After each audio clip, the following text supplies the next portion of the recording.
Hi, I'm Sue Walker, and I'm going to show you an easy crock-pot potato soup recipe.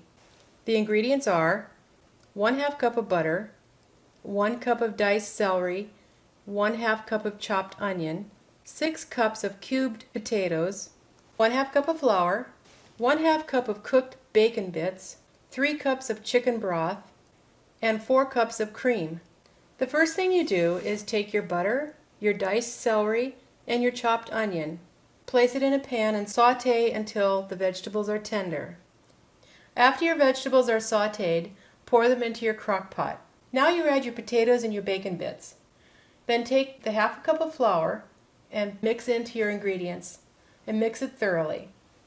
Then add your chicken broth and place the cover on your crock pot.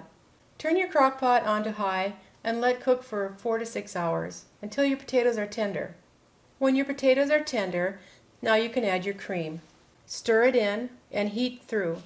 And that is an easy crock pot potato soup recipe.